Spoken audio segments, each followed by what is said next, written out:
Vamos a empezar, con la ayuda del Señor, con Romanos 11 y 2. Romanos 11.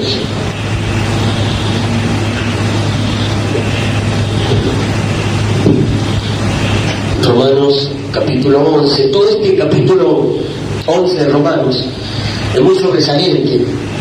El apóstol Pablo hace la exposición más completa y más clara, quizás en Romanos 11.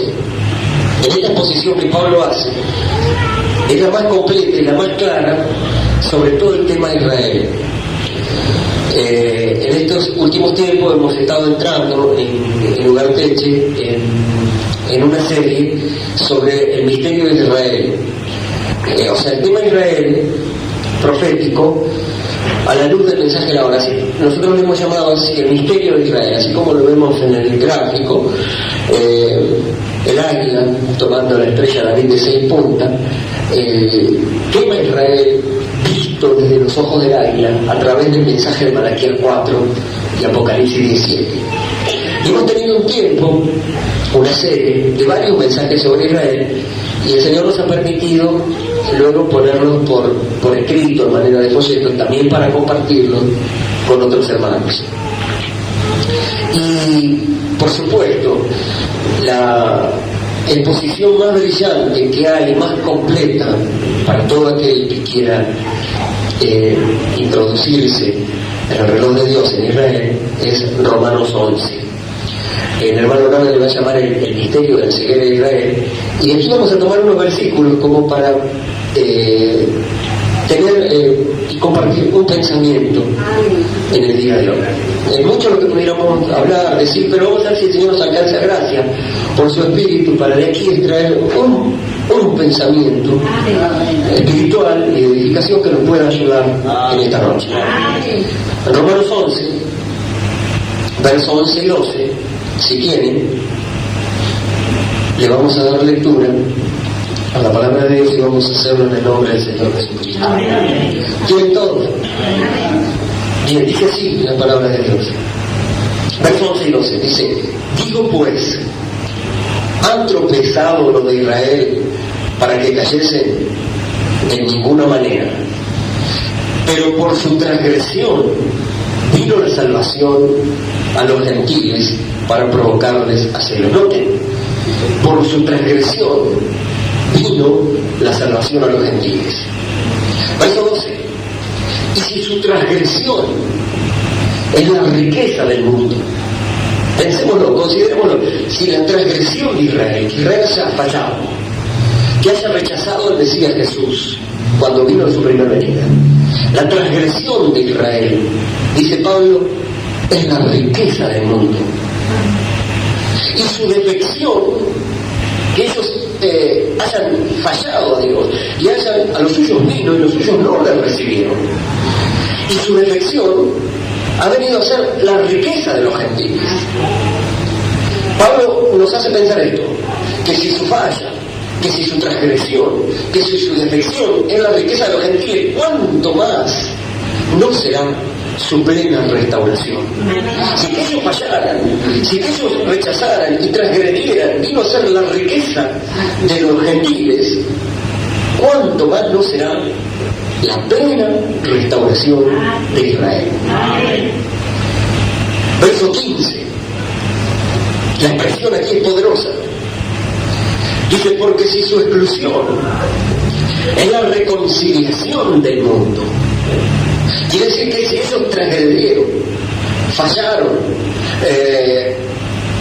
entraron en defección, fueron excluidos, y por esa exclusión vino la reconciliación del mundo a través de Cristo. ¿Qué será entonces? Si cuando ellos son excluidos, si Israel es excluido por un tiempo y esto es la reconciliación del mundo, Pablo dice, ¿qué será su admisión? ¿Qué será cuando Israel sea admitido? Cuando Israel regrese y pueda reconocer al Mesías, ¿qué será? Aleluya. Sino la vida entre los muertos, la resurrección de los muertos. Verso 21, aquí estaría el centro de nuestro tema o pensamiento. Verso 21, porque si Dios no perdonó a las ramas naturales, está haciendo la parábola del olivo, y está comparando a los judíos con las ramas naturales del olivo, y dice, si Dios no perdonó a las ramas naturales, a ti tampoco te perdonará. Piénselo. Entonces, el verso 22, este es el énfasis. Dice, mirad pues la bondad y la severidad de Dios. Al mirar el misterio de Israel, es inevitable mirar estas dos facetas de Dios, combinadas, la bondad y la severidad. Dios es bueno y es severo. Dios es severo, pero es bueno. Es bueno y es severo. Hay bondad y severidad. ¿Cómo se hace para combinar y mezclar la bondad y la severidad? ¿Cómo puede él al que ama? ¿Cómo puede él al que ama castigarlo? La bondad y la severidad es el misterio del trato de Dios con Israel. Entonces mirad pues la bondad y la severidad de Dios. La severidad ciertamente para con los que cayeron, pero la bondad para contigo. Dios ha sido severo con Israel para ser bueno con nosotros. Dios ha tratado severamente a Israel luego del rechazo del Mesías para darnos la oportunidad a nosotros. Dios ha sido severo con Israel para ser bueno con nosotros. La severidad ciertamente para con los que cayeron, pero la bondad para contigo, si permaneces en esa bondad. Pues de otra manera tú también serás cortado. Y aún ellos, si no permanecieran en incredulidad, y aún ellos, los judíos, si no permanecieran en incredulidad, serán injertados nuevamente, porque poderoso es Dios para volverlos a injertar. Verso 24, porque si tú, nosotros, los cristianos gentiles de las naciones no judías, si tú fuiste cortado del que por naturaleza es olivo silvestre, éramos olivo silvestre, y contra naturaleza fuimos injertados en el buen olivo, ¿cuánto más estos, los judíos, que son ramas naturales, no serán injertados en su propio olivo? Acá Pablo está haciendo una parábola maestra de los dos olivos. Veamos el verso 25. Entonces dice, porque no quiero, hermanos, que ignoréis este misterio. El misterio de Israel.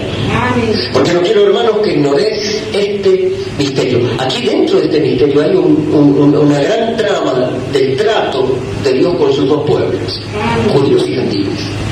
Los dos olivos, el natural y el silvestre. Miren, porque no quiero, hermanos, que ignoréis este misterio. ¿Para qué? Hace bien conocer el misterio de Israel. Hace bien conocer el trato de severidad y bondad. ¿Para qué? Para que no seáis arrogantes. Esto es uno de las grandes enfermedades de la novia del Señor Jesucristo. La arrogancia. Y lógicamente, el saber que uno es predestinado, el saber de que uno ha sido escogido, como decíamos hoy, el saber si prácticamente uno de 1 millón nos haría prácticamente ser arrogante, pero Pablo aquí pone el antídoto y dice, no quiero, hermanos, que ignoren este misterio, cómo Dios lidió y cómo Dios trató con el pueblo de Israel, para que no seáis arrogantes en cuanto a vosotros mismos, porque le ha acontecido a Israel endurecimiento en parte, una ceguera, un endurecimiento. Dios mismo nos cegó para abrirnos los ojos a nosotros.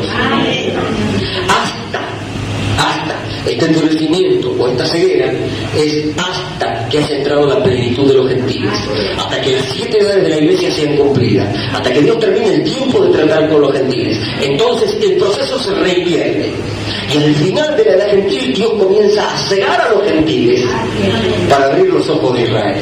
Entonces la última edad gentil es ciega y Dios tiene que cegar millones de vírgenes fatuas para enviarlas a la tribulación y que sean salvos, para no tener que condenarlos, porque el proceso se reinvierte. En la medida que los ojos de los gentiles se irán cerrando, esta es una edad ciega, una edad de ceguera, los ojos de Israel serán abiertos, se reinvierte el proceso hasta que haya entrado la plenitud de los gentiles. y luego todo Israel será salvo, como está escrito, vendrá de Sion el libertador. Vamos a inclinar nuestros rostros. Y bueno, yo lo prediqué al mensaje, Romanos 11. Así, mientras lo iba leyendo, ya lo prediqué. O sea que ya podemos estar y dar gracias a Dios, porque esto en esencia es lo que la palabra de Dios nos dice. Pero vamos a orar para pedirle una porcioncita al Señor. Padre Celestial, en el nombre del Señor Jesús te damos gracias por tu amor y por tu misericordia, por permitirnos estar viviendo en este tiempo que es glorioso. Es el final de finales y estamos parados aquí exactamente en el entronque del tiempo, la encrucijada del tiempo. En cuanto al grandioso José, ya casi no se puede contener para darse a conocer a sus hermanos, y pronto será tarde, pronto el grito, la aclamación cambiará, voz de arcángel, salid todo de aquí, una novia tendrá que dejar esta tierra, millones de cristianos entrarán en la tribulación y el grandioso José se dará a conocer a sus hermanos. Estamos en el mismo punto de la encrucijada del tiempo. Ayúdanos y alcánzanos de tu gracia. Pasados los años hemos esperado, y mientras estuvimos esperando nos ha dado este refugio, esta palabra, Padre Celestial, para esperar nuestro día, el día de nuestra transformación. Nos oramos y te pedimos ayuda para que todas estas palabras o lo que tengamos pueda ayudar a edificar nuestra fe mientras vamos marchando. Te damos gracias en esta noche y pidiendo tu guía y tu dirección por tu Espíritu Santo, nos ponemos en tus manos para hablar la palabra y también para oírla. Dando gracias por todas las cosas y pidiendo tu guía y tu dirección desde el principio hasta el fin, todo lo encomendamos en el nombre del Señor Jesucristo. Amén. Dios bendiga, hermanos. Pueden tomar sus asientos.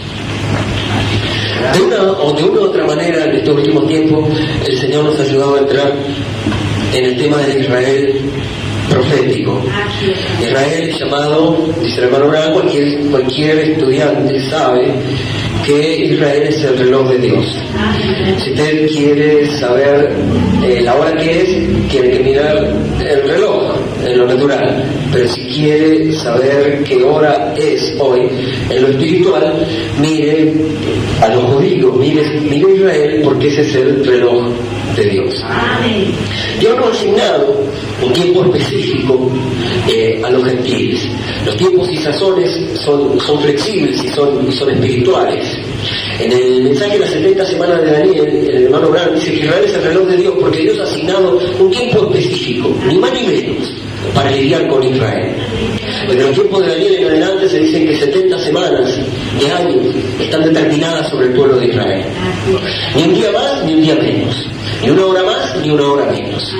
69 semanas y medias de tiempo ya se han cumplido. Le quedan solamente media semana o 3 años y medio de tiempo espiritual a Israel, ni más ni menos. En todo ese trajín Dios ha lidiado en lo natural para restaurarlos, hacerlos volver a su patria y ser nuevamente una nación. Pero de tiempo espiritual hay 3 años y medio de profecía mesiánica para revelarles al Mesías, que rechazaron en su primer venida. Ni más ni menos, no hay ni un minuto más ni un minuto menos. Porque Dios lidia con Israel a través de tiempos específicos. Y es sobresaliente. Nosotros veíamos con los hermanos de Ugarteche uno de los ángulos del mensaje de Israel, que son las 70 semanas, y dentro de eso los 6 propósitos. Es decir, decíamos nosotros así, 70 semanas es el tiempo que Dios tiene determinado para lidiar con Israel, pero ¿para qué? Para cumplir 6 propósitos específicos. Es decir, Dios tiene un propósito con Israel, expresado en 6 propósitos mayores. Eso se tiene que cumplir en cierto tiempo, sí o sí. O sea, esto es importante, esto nos da fuerza, a nosotros nos da fe. Si Dios tiene un propósito, Dios lo va a cumplir. No hay nada que pueda impedir. No hay infierno suficiente para impedir que Dios cumpla esos 6 propósitos con Israel. No hay humanidad suficiente, no hay nadie que pueda oponerse. Dios tiene 6 propósitos con Israel y los va a cumplir. A la vez tiene el cronómetro, el Dios de los tiempos, tiene el cronómetro, y entonces cuando llegue su hora hay exactamente un tiempo donde Él cumplirá los 6 propósitos. ¿Cómo puede de sed, estuvieron por 2000 años cegados. No pudieron conocer al Mesías. A los suyos vino, los suyos no lo recibieron. Y por 2000 años estuvieron cegados. Pero cuando la hora llegue, cuando el tiempo llegue, el gran José Jesús, el grandioso José Jesús, se dará a conocer a sus hermanos. Y entonces sí derramaré sobre la casa de David y sobre los moradores de Jerusalén espíritu de gracia y de oración, y mirarán a mí a quien traspasaron, y llorarán como se llora por hijo unigénito. Entonces así verán las heridas en sus manos, y así verán el gran drama desplegado, cómo rechazaron al Mesías. La obra del Espíritu Santo, espíritu de gracia, de oración, Dios les revelará la expiación, Dios les revelará la trama, que fue para bien, y fue como la venta de José para preservación de vida, porque gracias a que ellos lo rechazaron, gracias que vendieron a José por casi 30 piezas de plata, eso vino en vida para nosotros. Entonces, el Cristo se convirtió en la bendición para todas las naciones. Gracias, Señor. La exclusión de Israel es la reconciliación del mundo.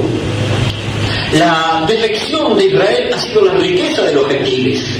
Que ellos hayan rechazado al Señor Jesús ha sido mi riqueza, ha sido mi gloria, ha sido la gloria para nosotros, porque el Evangelio llegó hasta el confín de la tierra, hasta lo último de la tierra, o sea, aquí donde estamos nosotros. Con respecto a Jerusalén, estamos en las partes más alejadas de la tierra, y hasta aquí llegó el mensaje del Evangelio. Y el Mesías que rechazaron en el año 30 lo hemos recibido nosotros. Y el Mesías fue suficiente para salvarnos, y nos mantiene salvos. Y el Evangelio se fue a todas las naciones por 7 edades para entrar en plenitud, para sacar los escogidos de todas las naciones y de las 7 edades a lo que se conoce como la plenitud de los gentiles. Dios tomar un pueblo para su nombre. Cuando termine todo eso, entonces sí, Él se revelará a Israel. Así que entonces Dios ha asignado a Israel un tiempo específico. Pero con los gentiles el tiempo es espiritual y es quizás indefinido. Por ejemplo, de ahí vino el error muchas veces de calcular años y aplicarlos a los gentiles.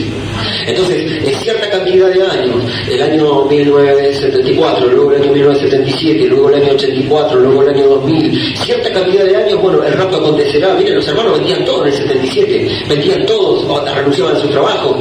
El 31 de diciembre del 77 se despidieron de los familiares, se despidieron de los amigos, renunciaron a los trabajos, vendieron las cosas, y el 1 de enero de 1978 tuvieron que pedir perdón a todos porque el rapto no aconteció. Porque no hay fecha de calcularlo entre los gentiles. No hay fecha, porque el reloj de Dios es Israel.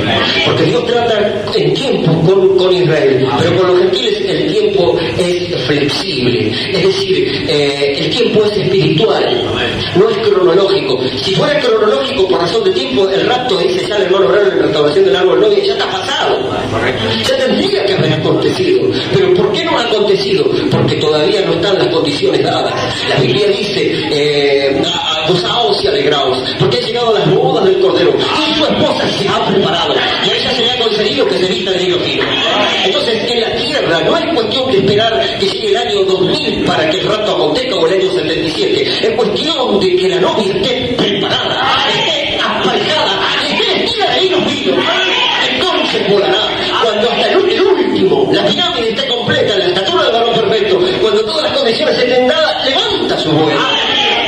Más allá del 77, del 2000 o del 2006, porque Dios no lidia conforme a los años. Entonces un hermano, el hermano Rearte, el hermano que se partió con el Señor, decía, pero nosotros creíamos que nos íbamos en el 77, estábamos seguros que nos íbamos en el 77, por eso vendíamos las cosas, por eso renunciamos a los trabajos. Pero pensándolo bien, esto lo decía en el año 2000, pero pensándolo bien, dice, ¿a dónde nos íbamos a ir en el 77? Si éramos un desastre. Si para el 2000 no se habían ido, menos iban a ir en el 77. Porque hay un tiempo de preparación. Hay un tiempo de preparación. El profeta Amós dice, prepárate para venir al encuentro de tu Dios. Hay un tiempo de preparación. Le he dado tiempo, dice la gran ramera, le he dado tiempo para que se arrepienta y no ha querido arrepentirse. Dios da tiempo de arrepentimiento, tiempo de preparación. Entonces, el tiempo que Dios nos da desde hoy hasta el día del rapto es un tiempo de preparación. Entonces, ese es nuestro tiempo espiritual. Y descubrimos en el mensaje de Israel que van paralelos, Israel y la novia. Israel en lo natural, la novia en lo espiritual. El tiempo de Israel es natural, pero el tiempo de la novia es espiritual. Entonces, la alineación de los planetas desde 2005, el 5 del 5 se alinearon los 5 planetas y nació el quinto hijo del hermano santo, por ejemplo, en nuestra congregación. Es más fácil para Dios alinear los planetas que alinear a su pueblo. Entonces todos dan testimonio. Miren, los planetas se alinearon, esto se alineó, lo otro, pero el tema para Dios, lo más difícil, lo que le está costando más al Señor, es alinear a su pueblo. Entonces, los planetas obedecen a la voz de su mandato, pero a su pueblo le cuesta alinearse. Pero allá vamos, llegará a acontecer porque habrá una novia, gozaos y alegraos cielos, porque finalmente, después de mucho trabajo, después de muchos años, ha llegado la hora, ella se ha preparado, ella se ha concedido, que se vista de vino vivo, gozaos y alegraos, que la hora ha llegado. Entonces es espiritual, va paralelo, Israel y la novia en lo espiritual. Me apasionó el tema de Israel. Realmente he estado con el Cantar de los Cantares por 5 años estudiándolo. La novia de Jesucristo, en tipo, en el Cantar de los Cantares. Y lo gozamos también en el Cerro Bandera con el lirio entre los espinos. Mi amada es como el lirio entre los espinos, como mi amada entre las doncellas, como el lirio entre los espinos. Pero el tema de Israel me cautivó también, al ver el paralelo perfecto entre la novia Israel en lo natural y en lo espiritual. En la fiesta de las trompetas, por ejemplo, dice, se desatan 200 millones de demonios. Las trompetas suenan para reunirlo a Israel. Así como en el pasado, las plagas de Egipto preanunciaban la salida del pueblo para regresar a la tierra prometida, a la tierra que juró a Abraham y a sus descendientes. El endurecimiento de Faraón fue para el regreso de Israel. Así en los últimos tiempos las trompetas fueron sonando paulatinamente. Dios endureció a Hitler, a Stalin, a Mussolini, a los dictadores, la caída de los reinos y demás para empujarlos a la tierra prometida. Y se desataron 200 millones poderosos demonios de persecución. Nunca he visto que estuvieron atados junto al río Éufrates y se produjo un holocausto de 6 millones de judíos. Casi no queda ni uno para regresar a la tierra, pero quedó un remanente para volver y para ser restaurado. Y dice, exactamente así, se desataron 200 millones de demonios para perseguir en lo natural a Israel, pero en lo espiritual a la novia del Señor Jesucristo. Y nosotros no somos 200 millones de cristianos, la novia es uno de cada millón. O sea que cuántos demonios le toca a cada uno de la novia para lidiar. Termina una y empieza otra, termina otra y empieza otra, termina otra y empieza otra. Ustedes los hermanos me escuchan en las cintas predicar en el año 98, dice, pero ruge como un león, ¿cuándo va a volver a predicar? Sí, es que las luchas han sido muchas, uno está pero realmente amortiguado de tantas luchas que pasó, pero la gracia de Dios es la que nos mantiene en pie. Verdaderamente 200 millones de demonios de persecución que fueron contra Israel en lo natural, y no los persiguieron así nomás, sino que los tiraron en las fosas vivas y los enterraban, los colocaban en las cámaras de gas, los arrojaban en los alambres de púa. Realmente fue un holocausto atroz, inspirado por 200 millones de demonios de persecución en lo natural, que vienen contra la novia en lo espiritual. Entonces es el misterio de Israel. ¿De dónde salen tantas fuerzas malignas para en todos lados? Entonces uno dice, uno es sencillo, es simple, no tiene muchas áreas. ¿Qué tiene? La iglesia, un área. Los hermanos, la vida de la iglesia, la espiritual. Tiene la vida familiar, la esposa, los hijos. ¿Qué más? Lo material, lo físico, lo individual. 5 áreas, cuanto mucho. Mi vida individual, espiritual, mi relación personal con el Señor, también en la congregación con mis hermanos, luego mi familia, luego lo material, luego lo físico. Y uno lo ve Satanás siempre en alguno de esos lados. Si no pegan lo físico, pegan lo material. Si no pegan la iglesia, si no pegan la familia, si no pegan otra, y es constante. El martilleo en esas 5 áreas es constante. Termina una y empieza otra. Pero aquí estamos. Dios ha demostrado que es poderoso. No ha sido nuestra fuerza. Si estamos aquí, quiere decir que el Señor nos ha librado de una, de otra. Y por eso estamos aquí. Si no, no estaríamos.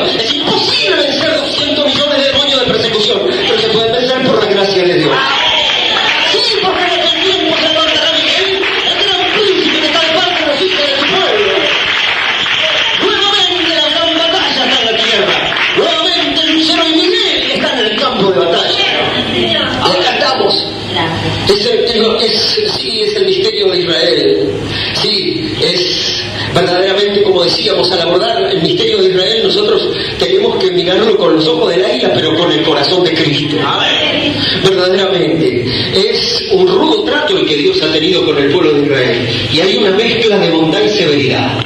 Así fue con Israel, pero aquí tenemos un tipo espiritual también de su trato con la novia, la mezcla de la bondad con la severidad. Entonces, es exactamente en el mensaje a la Odisea, es el mensaje del séptimo ángel. El amor es correctivo, al que ama corrige, al que ama castiga, azota al que ha tomado por hijo. Realmente el verdadero hijo es al que se le corrige, se le azota y se le disciplina, al que se le deja sin corrección es un bastardo. Y a quien más ama, más castiga. Y entonces el amor es correctivo y la bondad va mezclada con severidad. Y el amor va mezclado con sufrimiento. Existe, dice el hermano Branham, alguna gente más batallada, manquillada y sufrida que la novia del Señor Jesucristo. Tuvimos una serie también, compartimos La novia sufriente, el lirio entre los espinos. Como el lirio entre los espinos, así es mi amada entre las doncellas.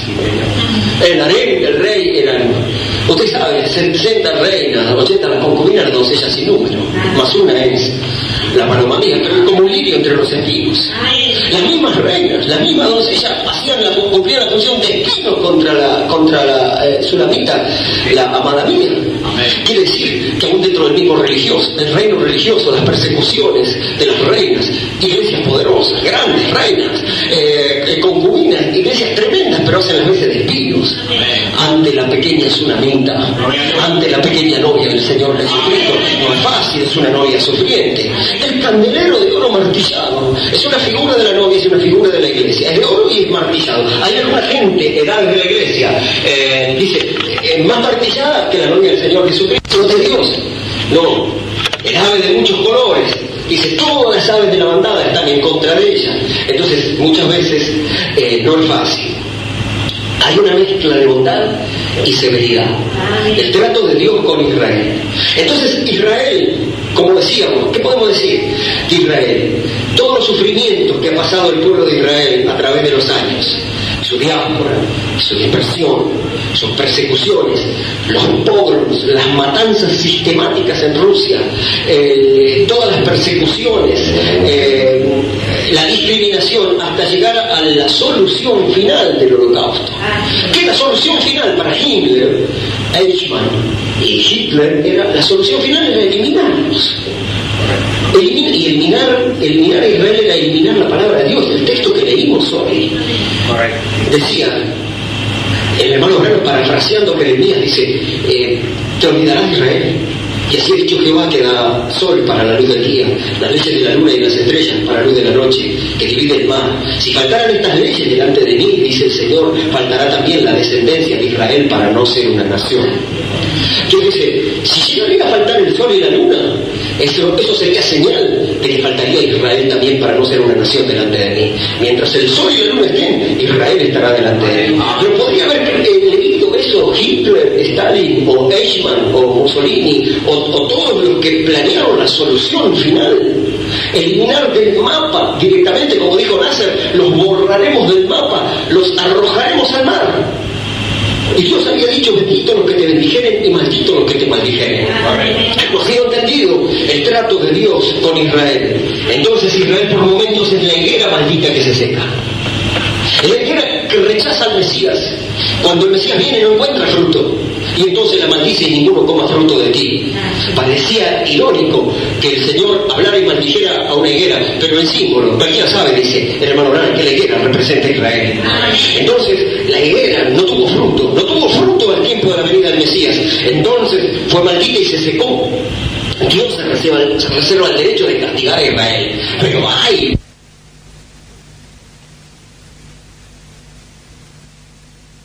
Todas las cosas, puede aceptar hasta la pérdida de sus hijos, puede aceptar la pérdida de sus camellos, de sus ovejas y de sus bienes, puede aceptar la incomprensión de su esposa, pero no puede aceptar la pérdida de Dios, no puede aceptar aceptar que Dios lo haya dejado, que Dios lo haya abandonado. Entonces él podía decir, ¿quién me quiere saber dónde hallar a Dios? Aunque me matare, en Él esperaré. Él no puede dejarme, Él no puede abandonarme. Verdaderamente entonces Job luchó con uñas y dientes para descubrir por qué este rudo trato, pero a la vez también la bondad de Dios que nunca lo dejó. Al final del libro Job va a entender que oídas que había oído, pero ahora mis ojos te ven. El rudo trato de Dios, la prensa de aceite sirvió para acercarlo más a Dios. Durante 2600 años Israel sufrió las más crueles e injustas persecuciones permitidas por Dios. Pasó paralelamente en las edades del oscurantismo. ¿Por qué Dios permitía que su gloriosa iglesia cayera de esa manera, que a sus santos los arrojaran a los leones, los empalagaran y los mataran tan tremendamente, y 68 millones de protestantes fueron muertos bajo el poder del caballo rojo, bajo la ebriedad de la sangre de la gran ramera? 68 millones de hermanos. Y paralelamente se iban masacrando también los judíos. ¿Cómo Dios podía permitir todas estas cosas y permitir el sufrimiento? Eso es lo que no entendieron los amigos de Job. Dijeron, estás sembrando lo que has cosechado, has pecado, porque solamente el que sufre porque ha pecado son las consecuencias del pecado. Los teólogos, amigos de Job, eran matemáticos, y estás sufriendo y te pasó esto porque has pecado. Pero ¿cómo entender el sufrimiento del justo? ¿Cómo se explica el sufrimiento del justo? ¿Por qué Dios permite el sufrimiento del justo? La bondad y la severidad de Dios están mezcladas porque hay un propósito. Si no hubiera un propósito, Dios sería cruel. Entonces, durante 2600 años fueron víctimas de esta gente sin patria. Han sufrido las más crueles e injustas persecuciones, y los judíos son un milagro de perseverancia. Pero todas estas aflicciones, esta severidad de trato de Dios, habían sido predichas en la Biblia. Y volvemos sobre este pensamiento. ¿Por qué? Habían sido predichas en la palabra de Dios. ¿Por qué? Porque Israel, finalmente el Israel profético, son los huesos secos de Ezequiel. Verdaderamente Dios permitió que, como los huesos secos de Ezequiel en el Valle de la Visión, llegaran a un estado total de exterminio, prácticamente de no tener vida, pero Dios de ahí levanta un gran ejército. Bueno, ese es el Dios de la Biblia. Él puede permitir también todas estas cosas, porque Él de un valle de huesos secos puede levantar un gran ejército. Huesos secos que encima estaban divididos el uno con el otro. Nosotros tuvimos un mensaje llamado el Valle de los Huesos Secos, y vimos también la aplicación para la novia, la aplicación en las edades de los huesos secos. Y si hubo alguna vez gente que estuvo muerta y seca y dividida, y una con la otra, han sido muchas veces los cristianos. Pero profetiza, hijo de hombre, háblale a los huesos secos, profetiza, habla la palabra. Dile, huesos secos, oí palabra de Jehová, oí palabra de Jehová, oí palabra de Jehová. Y entonces esa era una audiencia. No es fácil predicar en un valle de huesos secos. No espere que un hueso seco le diga amén, ni le diga gloria a Dios, ni que lo aplaudan. Es difícil predicar y decir, huesos secos, oí palabra de Jehová, huesos secos, oí palabra de Jehová. Pero de repente la palabra hizo su obra, y detrás de la palabra vino un temblor como un terremoto, y los huesos empezaron a saltar. Y dice la Biblia que cada hueso se juntó con su hueso, cada hueso con su hueso, cada hueso con su hueso, cada hueso con su hueso, cada hueso con su hueso. La palabra de Dios produjo un gran movimiento. Y aparte, siendo sincero, que no nosotros, sino todo un montón de huesos secos. Uno por aquí, otro por allá, otro por allá, otro por allá. Huesos secos y secos en gran manera. Y dinámico de hombre, estos huesos, Señor, tú lo sabes, está difícil. Yo lo creo, pero tú lo sabes. Tú solamente puedes darle vida. Solo tú lo sabes, Señor. Bueno, predícales, háblales, dile, huesos secos, tu palabra de Jehová. Si los huesos secos tenían esperanza, ¿cuánto más nosotros no podemos tener esperanza? Entonces la palabra puede hacerlo, el temblor puede hacerlo, el terremoto puede hacerlo. El terremoto que necesitamos es un movimiento espiritual creado por Dios mismo que pueda juntar cada hueso con su hueso.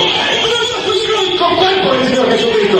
Cuando ella reconozca lo que es, cuando ella reconozca lo que es, será un ejército invencible.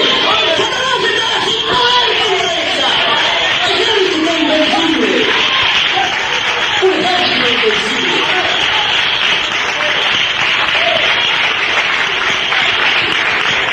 Y hace no muchos años se miraba la novia de Jesucristo como lo hacen los huesos secos. En una ciudad había un tabernáculo, después del tabernáculo salían 2, después de esos 2 salían 4, después de 4 salían 8, después de 8 salían 16, y ya no se podían subdividir más, porque ya no había más, porque después en un tabernáculo quedaban 2 personas, hasta que esas 2 se peleaban, y ya no se podía subdividir más. Huesos secos y en gran manera, y dividido el uno con el otro.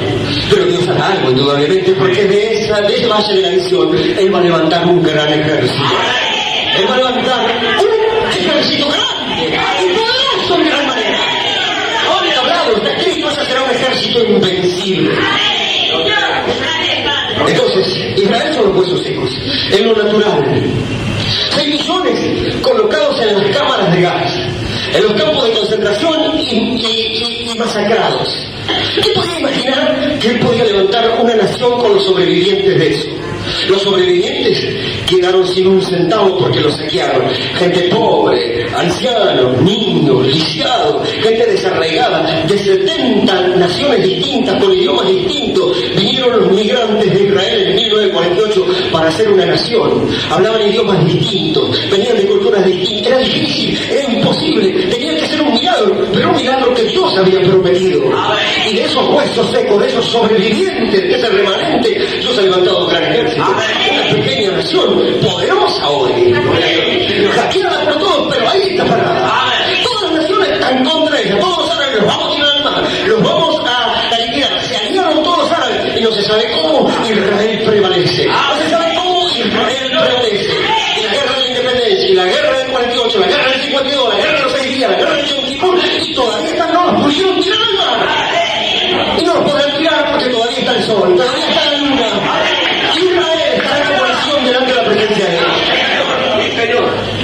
Y aquí está la pequeña novia del Señor Jesucristo también, batallada y atacada por todos lados, pero aquí estamos, porque Israel son los huesos secos. Es como Job también en su sufrimiento, para ver al final de los sufrimientos a Dios mismo.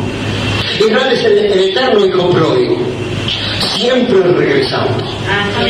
Israel está siempre volviendo a su patria, siempre regresando, siempre volviendo. Es la novia del Señor Jesucristo. Vamos de regreso a la palabra. El hermano Abraham dijo que es paralelo. Dios no puede bendecir a Israel fuera de su patria, fuera de su tierra. Cuando Israel está fuera de su tierra, está en apostasía. Entonces Dios le ha dado una porción natural y terrestre, y ahí Dios lo bendice. Es lo mismo que a la iglesia. Cuando está fuera de la palabra, Dios no puede bendecirla. Pero siempre está regresando, siempre está volviendo a la palabra. Con Lutero, con Wesley, con Malaquías 4, aquí estamos siempre regresando. Y volviendo como el hijo pródigo, volviendo a la palabra, volviendo a la promesa. Señor, gracias, Señor. Entonces Israel vuelve a su patria en 1948 y no pueden recuperar Jerusalén, los lugares santos, el muro de los lamentos, el monte del templo. Los lugares apreciados por Israel no los pueden recuperar sino recién hasta 1967 en la guerra de los 6 días. Y entonces, cuando se produce ese hecho histórico porque estaba profetizado, porque Jesús dijo, y el hermano Branham lo cita allí, diciendo, miren otra señal, Jerusalén será hollada por los gentiles, pisada por los gentiles hasta que los tiempos de los gentiles se cumplan. Y el hermano Branham salió de la escena en el 65, pero lo dice en una de sus series, dice, entonces ellos recuperarán Jerusalén. Y en 1967 Israel recuperó la totalidad de Jerusalén. Se tiró el muro, así como el muro de Berlín, se tiró el muro que dividía la Jerusalén oriental de la Jerusalén occidental que estaba a mano de los árabes. Se tiró el muro, pasaron los tanques israelíes y luego de 2 días de sangrienta batalla recuperan los lugares santos. Llegan al monte del templo, al general Moshe Dayan, y lanza su famosa alocución desde el muro de los lamentos, diciendo de esta manera, hemos regresado a los lugares más santos del mundo para no irnos nunca más. Hemos regresado a los lugares más santos para no irnos nunca más, para no irnos nunca más. En lo natural, el general Dayan, con el parche en el ojo, con un ojo menos. Pero ahí en lo espiritual también hay una novia que está regresando. ¿Por qué? Porque Israel y la iglesia, Israel y la novia, ¿qué es? Es Noemí, volviendo con amargura y con las manos vacías, pero trayendo consigo a Ruth, la novia gentil. Israel es Noemí, regresando a su patria, volviendo en el tiempo de la siega. Israel es Noemí, pero no vuelve con las manos vacías, vuelve trayendo a Ruth, la moabita.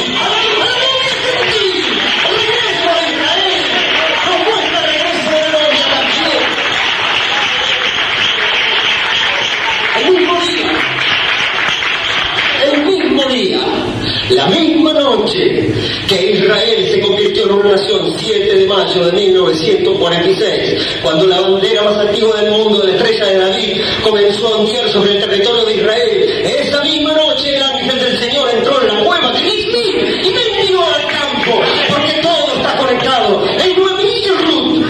El ángel del Señor entró en la cueva y mandó a Malaquías 4 con un mensaje para rodear el mundo y buscar una novia. Israel estaba regresando a su país. Estamos regresando a un lugar más santo para no irnos nunca más. Estamos volviendo a la palabra. Estamos volviendo a la tierra de nuestros padres. De Abraham, de Isaac y de Jacob. No, ellos están volviendo a la tierra de Abraham, Isaac y Jacob. Nosotros estamos volviendo a la tierra de nuestros padres apostólicos. Estamos volviendo a la tierra de León. Estamos volviendo a la tierra de Pablo y de Neo y de Martín. A la tierra de Pablo y de Neo y de Martín. A la edad de León, a la tierra apostólica. Estamos volviendo a la palabra. Y aunque seguimos como Moshe Dayan, con un ojo menos, con un brazo menos, o con una pierna menos, estamos regresando. Estamos regresando a los lugares más santos para no irnos nunca más. Es paralelo Noemí. ¿Qué tan cerca está Israel de la novia? Y tan cerca como está Noemí con Ruth. Claro, ¿cómo podía ser? Claro, el mensaje de la hora es sobresaliente. Nunca un trinitario le podrá presentar al Mesías al pueblo judío, porque ellos tienen una confesión de fe basada en Deuteronomio 6:4, que es el famoso Shema Israel, Adonai Eloheinu, Adonai Echad. Oye Israel, el Señor nuestro Dios, el Señor uno es. Exactamente el mensaje de la hora vuelve a traer esa luz. Hoy nosotros podemos decir en la misma confesión de fe y estar hombro a hombro con Ruth en esto. Shema Israel, Adonai Eloheinu, Adonai Echad. Oye Israel, el Señor nuestro Dios, el Señor uno es. Y hizo carne por amor y vino a la tierra al buen Mesías y se llamó Jesús. Jesús.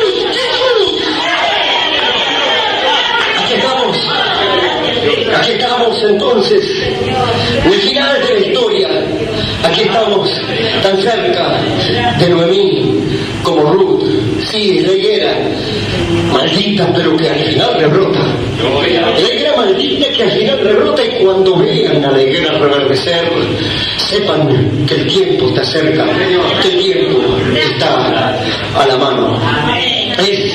Sí, el olivo natural, desgajado. Uno de los símbolos más hermosos de la Biblia es el del olivo natural y el del olivo silvestre. Pablo compara aquí a Israel y a la iglesia con el olivo natural y silvestre. Y dice: la raíz, la que tiene la savia, la rica savia del buen olivo, esta es Cristo. Esta es Dios, la rica savia, el Espíritu Santo, la palabra, Cristo, el buen olivo, es el que sustenta la raíz. Y había ramas naturales, los judíos. Pero por su incredulidad, su defección, su transgresión y su rechazamiento, fueron cortados. Fueron desgajados. Miren cómo dice en el verso 17: pues si alguna de las ramas fueron desgajadas, y tú, siendo olivo silvestre, has sido injertado en lugar de ellas, has sido hecho participante de la raíz y la rica savia del olivo, no te jactes contra las ramas. Y si te jactas, sabes que no sustentas tú a la raíz, sino la raíz a ti. Es decir, las ramas, por incredulidad de los judíos, en palabras más sencillas, fueron cortados. Fueron, dice, excluidos, su exclusión. A los suyos vino y los suyos no la recibieron. Y este fue el pecado de Israel. Esta fue la transgresión de Israel. Este es uno de los propósitos que Dios tiene que cumplir con Israel: es expiar la iniquidad. Es verdaderamente quitar la transgresión de Israel. Su pecado mayor fue rechazar al Mesías. Jesús fue rechazar a Jesús. Las ramas fueron cortadas y Dios injertó las ramas silvestres. Se sabe, por ejemplo, en Israel, que el olivo silvestre es, digamos, el olivo silvestre, salvaje, tiene un fruto minúsculo, muy amargo, y solamente el olivo silvestre puede ser salvado si se lo injerta en un olivo doméstico, en un buen olivo. Y esta es una figura muy buena que hace Pablo de los gentiles. Cuando nosotros estábamos en el mundo, cuando las naciones gentiles estaban en el mundo, estaban en el paganismo, en la oscuridad, en la idolatría. Las naciones, América, África, Oceanía, Europa, naciones paganas, en idolatría, en paganismo, o mezclado el catolicismo con el paganismo, cristo-paganismo, en la más densa de las tinieblas, gente gris, sin fruto. Pero Dios en su misericordia, luego de desgajar al justo Israel, a los descendientes de Abraham, de Isaac y de Jacob, las ramas naturales de esa planta, las cortó para injertarnos, dice, contra naturaleza a nosotros, que estábamos lejos de Dios, sin esperanza, que no conocíamos nada de Dios, de la palabra, ni siquiera un corito, no conocíamos nada, estábamos perdidos en el mundo completamente en la oscuridad. Dios en su gran misericordia nos llamó, nos rescató y contra naturaleza, en un gran trabajo espiritual, Dios nos injertó en el pueblo de Dios, y la rica savia comenzó a fluir en nosotros, y nosotros nos sentimos herederos de Abraham, de Isaac y de Jacob, y nos sentimos herederos del Antiguo Testamento, como sombras o figuras de la gloria de los bienes venideros. Y verdaderamente con un gran trabajo contra la naturaleza Dios nos injertó y nos sentimos parte del pueblo de Dios. No nos sentimos extranjeros ni advenedizos, sino miembros y conciudadanos del reino de Dios y parte de la familia de Dios. Nos sentimos verdaderos hijos de Dios. Con un gran trabajo que Dios ha hecho contra la naturaleza, contra todo lo establecido y con todo lo difícil que es hacer de nosotros hijos de Dios. Dios lo ha hecho. Entonces, llegado el fin del tiempo y la plenitud de los gentiles, al final del tiempo, Dios tiene que volverlos a injertar. Entonces Dios tiene, para volverlos a injertar a ellos, a los judíos, al fin del tiempo, Él tiene que injertar 144.000 olivas, bajo el ministerio de 2 olivas. Y los tiene que injertar, lo tiene que hacer. Pero antes que eso, Él tiene que desgajar todas las ramas gentiles, tiene que sacarlas. Cuando Jesús entró en Jerusalén, entró por el monte de los Olivos, montando en un asno. Entró por el monte de los Olivos, ¿y cuál fue la atracción del monte? Dios cumpliendo su palabra. Zacarías 9:9 había profetizado la entrada triunfal de Jerusalén, que el Mesías entraría humilde y salvador, montando en un asno, en un pollino, hijo de Ana. Entonces el profeta Zacarías, 800 años antes, en Zacarías 9:9 había dicho: alégrate mucho, hija de Sión, da voces de júbilo, hija de Jerusalén, he aquí que tu rey viene a ti, humilde y salvador, montando en un asno, en un pollino, hijo de Ana. Entonces, ¿cuál es la atracción en el monte? Dios cumpliendo su palabra, Dios haciendo historia. Zacarías 9:9 saltó del rollo, se hizo espíritu, se hizo vida, entró a carne humana, y allí venía Jesús con sus discípulos en un pollino, hijo de Ana. Y de repente, nadie sabe por qué, estaban entrando en el monte de los Olivos, y de repente, nadie sabe por qué, uno sintió la inspiración y dijo: Hosana el que viene en el nombre del Señor. Otro dijo: Baruch Abba Beshem Adonai, bendito el que viene en el nombre del Señor. Otro dijo: gloria a Dios, hombre del rey. Otro se subió a un árbol de olivos, porque ¿qué árboles había? Era el monte de los Olivos, y se cortó una rama de olivo y la arrojó, y otro cortó otra rama y la arrojó, y otro cortó otra rama y la arrojó, y comenzaron a desgajar ramas de olivo, y comenzaron a desgajar ramas de olivo, y palmas y mantos lo arrojaban a sus pies. Y entonces los fariseos, por supuesto, siempre conectados de sintonía, siempre fuera del espíritu de la cosa, había mucho griterío, pero el rey estaba entrando. El rey estaba entrando, y era lógico que se dijera gloria a Dios, era lógico que dijeran hosana al rey, era lógico que dijeran bendito el que viene en el nombre del Señor. Era lógico porque el rey estaba entrando. Y se fueron al Señor mismo y le dijeron: pero es que tú no tomas cuidado, tus discípulos no los reprenden, miren el barullo que están haciendo, miren cómo gritan. Y entonces Jesús le dijo: ven, esto es historia, Dios está cumpliendo su palabra. Esto es Zacarías 9:9. Zacarías 9:9 lo dijo hace 800 años antes, y hoy se está cumpliendo esta escritura. Alégrate mucho, hija de Sión, da voces de júbilo, hija de Jerusalén. La palabra de Dios fue hablada y se está cumpliendo. El rey está entrando en el pollino.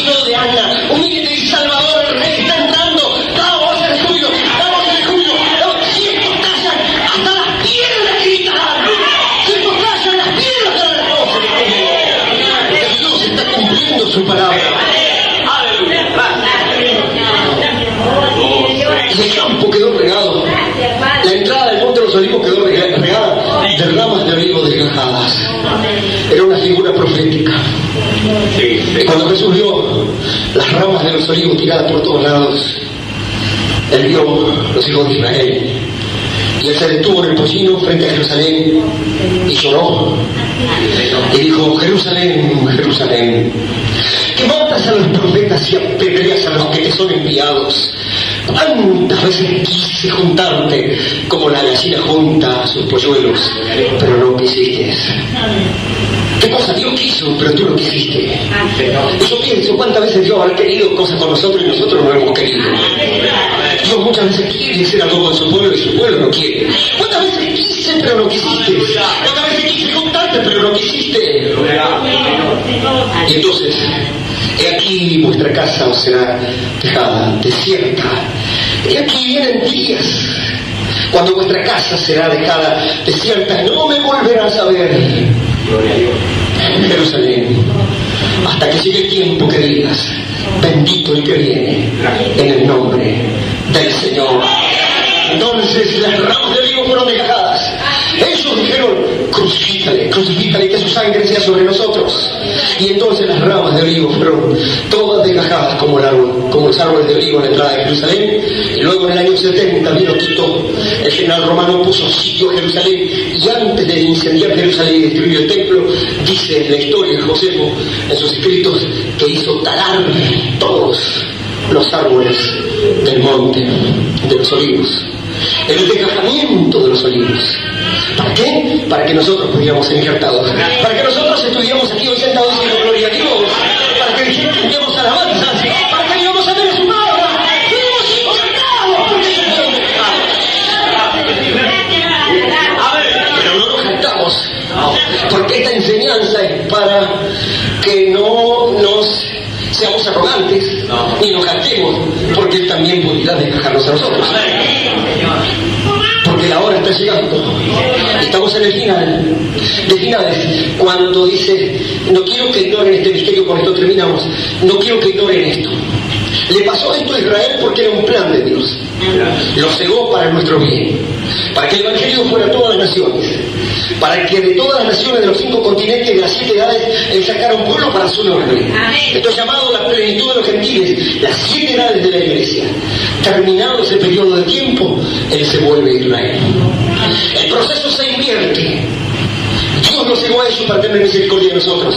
Al final del tiempo Dios cegará el último remanente gentil. Los últimos millones entrarán a la tribulación. Millones, piénselo. Millones de cristianos entrarán a la tribulación. Millones. Apocalipsis 7 dice: vi una multitud vestida de ropas blancas, la cual nadie podía contar, de todo linaje, pueblo, lengua, nación. Y entonces me dijo uno de los ancianos: ¿quiénes son estos? Señor, tú lo sabes, estos son los que han salido de gran tribulación. Millones entran a la tribulación. Y daban sus vestiduras a la sangre del Cordero. Y aún llegan a la salvación, pero entran a tribulación. ¿Por qué? Porque son desgajadas para reinjertar nuevamente a Israel. Entonces, en el final del tiempo, Dios tiene que sacar las ramas gentiles. Dios no trata con los dos pueblos a la vez. Estamos en el empalme justo. Ahora, el Señor, el José de Génesis 45, veámoslo, con esto terminamos. Génesis 45. Solamente el versículo 1 de Génesis 45. Es la figura más hermosa. Es la higuera, es el olivo, es el reloj, es el hijo pródigo, el último de mí, son los huesos secos, es Job, el tipo más hermoso que jamás se ha predicado de Israel.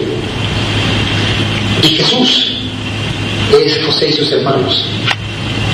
45.1 dice que en ese tiempo, en esa sazón, en esa encrucijada, 45.1 dice: no podía ya José contenerse delante de todos los que estaban al lado suyo. José estaba en el palacio. José estaba caracterizado como Safnat Panea. Ni siquiera sus hermanos lo reconocieron hasta ese momento.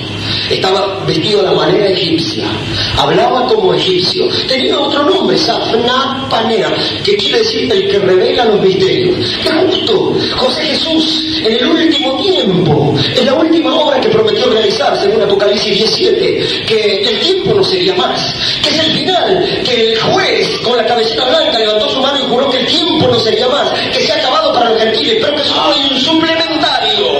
Son los días de la voz del séptimo ángel, cuando él comience a tocar la trompeta, los misterios de Dios serán consumados. El tiempo para los gentiles se ha terminado, pero hay un suplementario, el mensaje del séptimo ángel para recoger una novia, prepararla y sacarla de aquí antes de la tribulación. Safnat Panea, el que revela los misterios, la última obra del Señor. José caracterizado, no lo conocieron, pero ya no se podía contener. José no se podía contener, ahí estaban sus hermanos no lo reconocían a él, pero él reconocía a sus hermanos. Israel no reconoce a Jesús todavía, pero Jesús lo reconoce a ellos. Allí estaba Benjamín, su corazón latía por Benjamín, solo 144.000. Su corazón late por sus hermanos. Es el tiempo para revelarse a Israel. Pero allí está en Palacio Gentil. Allí está Senat, la esposa. Allí están todos los servidores egipcios en el palacio. Y no podía ya José contenerse delante de todos los que estaban al lado suyo. Gentiles. Todos los que sirven al Señor, todos los que sirven al Señor, Jesús Bautista, metodista, presbiteriano, todos los cristianos de todos los colores y de todos los tamaños y de todos los nombres. Allí están todos los servidores de José Jesús, pero ahí también está Senat, ahí está la esposa, y ahí están los hijos de Israel que todavía no lo reconocen, pero ya están ahí. Esa es la escena. Estamos en Génesis 45:1, estamos bien adentro, y José ya no se puede contener. José Jesús ya no se puede contener. Tiene que desgajar las ramas gentiles, tiene que sacar a sus servidores para afuera, a las tinieblas de afuera del palacio. Tiene que mandar a Senat que vaya volando al tálamo. Y tiene entonces que darse a conocer a sus hermanos en lengua hebrea diciéndoles: yo soy José. No podía ya José contenerse delante de todos los que estaban al lado suyo. No podía ya contenerse y entonces clamó: haced salir a todos de mi presencia. No, que no quede ni un egipcio, que no quede ni un gentil. Haced salir a todos delante de mi presencia. Entonces Asenat se fue al palacio, Asenat se fue al tálamo, Asenat se fue al cuarto, a la cámara nupcial. Asenat, la esposa, se fue para allí. Los servidores salieron para afuera, era de noche, salieron a las tinieblas de afuera. Entonces no quedó ningún egipcio. Él había dejado todas las ramas gentiles y entonces dice: no quedó nadie con él al darse a conocer José a sus hermanos. Verso 2: entonces José se dio a llorar a gritos. Y lo oyeron los egipcios, y oyó también la casa de Faraón. Y José dijo a sus hermanos: yo soy José, yo soy Jesús. ¿Qué heridas son estas en tus manos? Con ella fui herido en casa de mis amigos. Es el tiempo donde Israel se le quita la venda. Es el tiempo donde se derrama espíritu de gracia y de oración. Y pueden mirar a Jesús, a quien traspasaron, y el muro de los lamentos no le alcanzará, porque habrá gran lamentación en Jerusalén, y ellos reconocerán el drama y el plan maestro del Señor, que Dios mismo, el Mesías, murió en la cruz del Calvario para salvar a todos los hombres, y en el final del tiempo se da a conocer a ellos. Pronto será tarde. Millones de cristianos irán a la gran tribulación. Una novia se irá en el rapto. Y miles de cristianos réprobos, encuadrados en los Hebreos 6, irán a la tribulación, y de la tribulación irán a la condenación. Los gentiles lo podemos clasificar dentro del reino religioso en una novia como Asenat, que se irán al rapto, en vírgenes fatuas que se irán a la tribulación pero serán salvos, y en Hebreos 6, que conocieron la verdad y recayeron, que irán a la tribulación y luego se irán al infierno. Pero todas esas ramas serán desgajadas, unas al rapto, otra a la tribulación, otra a la condenación, para reinjertar 144.000 olivas bajo el ministerio de las 2 olivas. José ya casi no se puede contener. Pronto estará dando una orden como una gran voz, como una voz de arcángel: salgan todos. Entonces será tiempo de irnos. ¿Cuántos de los que aquí estamos nos iremos en el rapto? ¿Cuánto iremos a la tribulación? ¿Cuánto nos perderemos? De todos los que estamos aquí, piénselo. Entonces después ya no se reía más nadie, es para pensarlo, piénselo. Pero aquí estamos con nuestros corazones palpitando. Sabemos entonces, por la hora que vivimos, que estamos avanzando. Dios nos permite tener este tiempo. En otra ocasión no nos hubiéramos conocido, pero Dios está templando y va a hacer contar, no tenga ninguna duda, cada hueso con su hueso, y habrá un ejército invencible. Habrá una novia y Satanás estará sin poder ante ella. Dios le bendiga, hermano de Neuquén. Vamos a ponerlo de pie y vamos a orar al Señor. Vamos a orar, vamos a pedir ayuda al Señor mientras nos suena de fondo alguna alabanza. Podamos orar y tenemos oración por Daniela, Matías y Claudia, pide la hermana Angélica. Vamos a orar por la novia del Señor Jesucristo, para que el Señor nos ayude y que siempre consideremos la bondad y la severidad de Dios. Dios es bueno y es severo. Es severo hijo, nos ama y nos trata con severidad. ¿Cómo puede ser? Porque es una mezcla de amor y sufrimiento. Sí, porque el amor verdadero es sufrido. En 9 Corintios 13, el amor es sufrido. Entonces, es el camino del sufrimiento. Es una novia sufriente. La obra maestra fue una obra maestra de vida, sufriente. Isaías 53. La novia será una novia sufriente. 7 virtudes no vienen como un don, son una victoria de un batallar, de un carácter que se forma a través de mil combates, los fuegos de miles de pruebas. El zarza ardiendo, Israel. La novia del Señor Jesús, una zarza ardiendo. Mil fuegos de prueba no han podido extinguirla. Aquí está presente todavía. Va sembrando, va ayudando. Entonces, sí, algunas cosas van apareciendo de las virtudes. Luego de tremendos sufrimientos, empiezan a aparecer algunas virtudes, como paciencia, templanza, cosas que no se pueden conseguir de otra manera. La prueba de nuestra fe produce paciencia. La prueba produce tribulación y la tribulación paciencia. No hay forma de conseguir esas virtudes si no es a través de un doloroso proceso. Es una obra maestra que Él está aplicando desde hace mucho tiempo. Oremos entonces por cada uno de los miembros de la novia, que el Señor nos ayude en esta hora final. Padre Celestial, Dios de amor, de misericordia, te damos gracias por tu amor en esta noche, porque al mirar una porción, Padre, de Romanos 11 y una porción del Israel profético hoy, podemos ver en paralelo este gran drama de Israel y de la novia Noemí, José, Jesús, Asenat y los hermanos. Ahí está esa escena tan tremenda, y aquí estamos en el anticipo, en esta hora final. Pronto sucederán estas cosas. No sabemos hasta cuándo te contendrás, no sabemos hasta cuándo te podrás contener, Señor, antes de darte a conocer a tus hermanos. No sabemos que entonces nadie quedará en tu presencia. El tiempo sí habrá terminado para los gentiles y comienza esa media semana tremenda para Israel. Así que entonces aquí estamos, falta poco, estamos en un empalme, en un entronque, en una encrucijada, aquí estamos, necesitamos tu ayuda. El infierno se juntó, 200 millones de demonios tratan de impedir todo, pero también el cielo ha bajado y Él regresa nuevamente para dar batalla. Y aquí estamos en una batalla que jamás, más grande que jamás, ha sido peleada por ningún ejército. Necesitamos, Señor, ayúdanos. Necesitamos tu ayuda, si no lo pudiéramos. Es imposible prevalecer en este campo infernal de batalla. Sería imposible prevalecer. Tiene que ser tú por nosotros. En Cristo pudiéramos ser solamente más que vencedores. Por medio de aquel que nos amó, ayúdanos. Son muchas nuestras necesidades, nuestras falencias, miserias, debilidades. Nuestra humanidad nos juega en contra. Carne, el mundo, el diablo, todo juega en contra. Son las fuerzas que hay en nuestra alma, que tú has colocado allí por predestinación, es lo que nos sostiene como un ancla segura para entrar en el reino. Ayúdanos, fortalece, potencia todo nuestro interior, ayúdanos.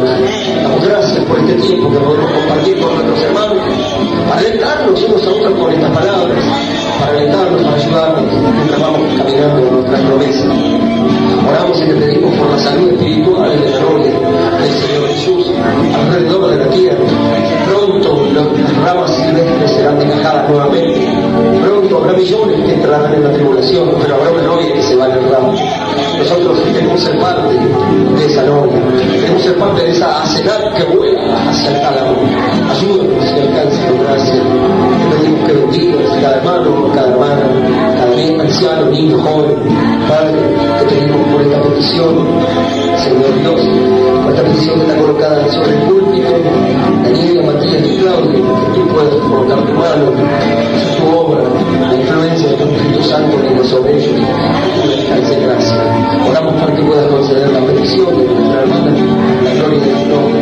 Oramos por todas las necesidades de tu pueblo, principalmente lo espiritual, que tú bendigas y des victoria a tu pueblo. Aprovechamos para orar por los hermanos de Neuquén, por la novia de Neuquén, todos los hermanos escogidos que están aquí en la provincia de Neuquén, que tú los ayudes y que puedas tronar y movilizar cada hueso con su hueso y levantar un poderoso ejército para la gloria de tu nombre. Humanamente no pudiéramos hacer nada de reunir, de tratar de juntar humanamente a alguien con aquello, como decía nuestro hermano, pero si dejamos que Dios haga, Él lo hará. Cuando lo haga, lo hará. Y nadie lo podrá impedir. Que cada hueso se junte con su hueso y venga carne, esqueleto, carne, tendón, y luego espíritu, y luego un poderoso ejército en pie. Inevitable, ese proceso tiene que cumplirse. Israel y a la novia. Aquí estamos, ayúdanos y alcánzanos de tu gracia. Necesitamos.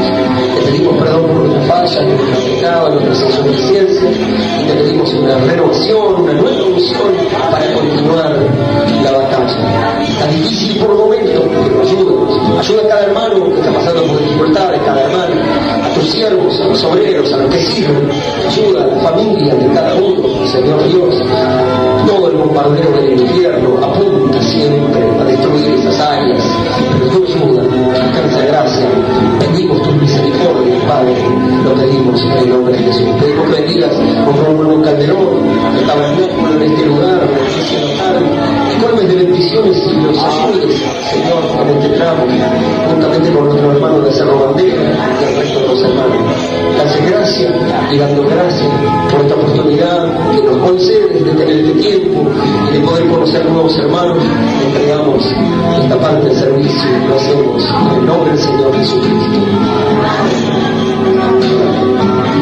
Yo les bendiga, hermanos, y cuando oren, acuérdense del hermano Ángel y de los hermanos de Marteche de Mendoza en sus oraciones. Las necesitamos. Ya estamos batallando